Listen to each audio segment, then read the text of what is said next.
नमस्ते। 9 बजिसक्यो सन्ध्या रितिका बहिनी बोलाउन आउँथे रितिका बहिनी कति छिटो गयो त आज त सन्ध्या त बोलाउन रितिका त रोइसिन् त भित्रै छिन् क्या रितिका बहिनी ए रितिका बहिनी किन के हुन्छ र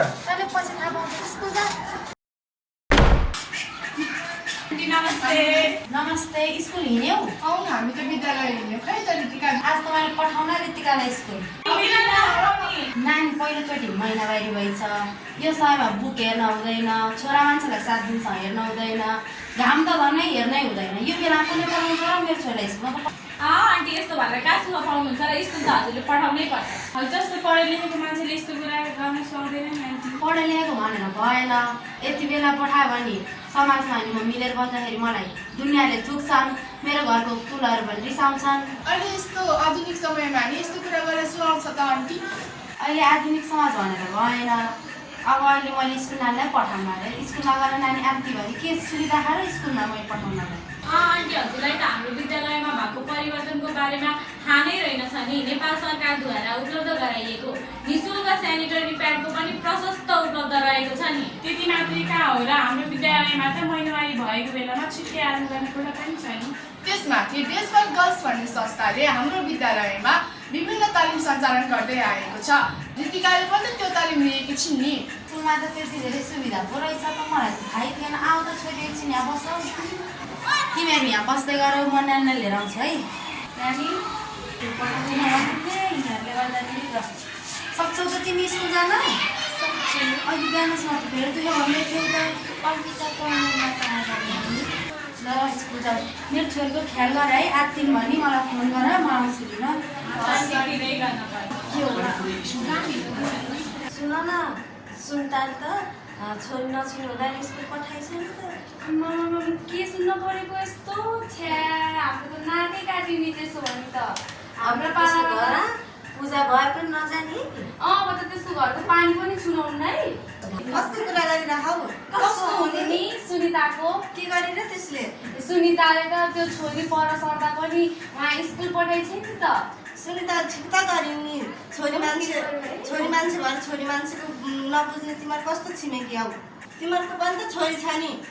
हाम्रो छोराछोरी त त्यस्तो हामी त त्यही नियममा राख्ने हो। त्यस्तो बाई बुलाउन त लाँदैनौँ नि हामी त। छ्या, अब त आधुनिक जमाना आयो। सुनिताले नि त आधुनिक जमानाको पालना गरिन् नि।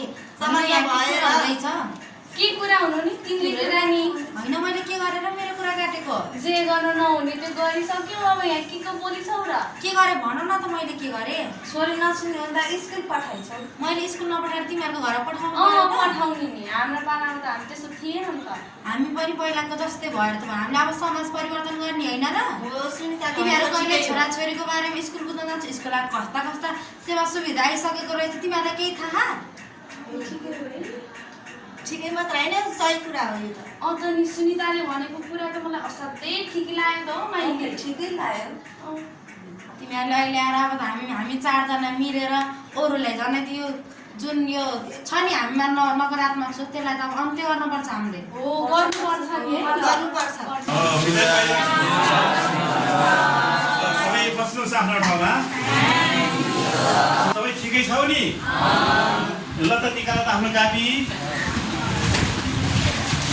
किन त अलि ठोकाए जस्तो छ?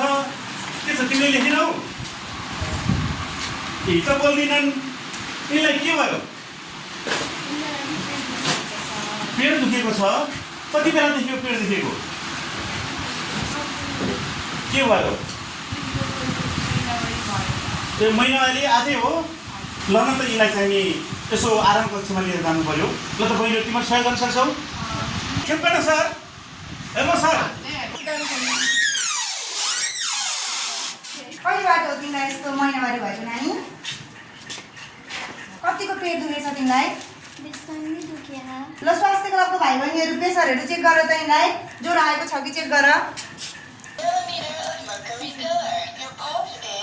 म्याडम यिनको प्रेसर पनि ठिकै छ। ल प्रेसर पनि ठिकै छ। ल ठिक छ नानी, आत्तिनु पर्दैन।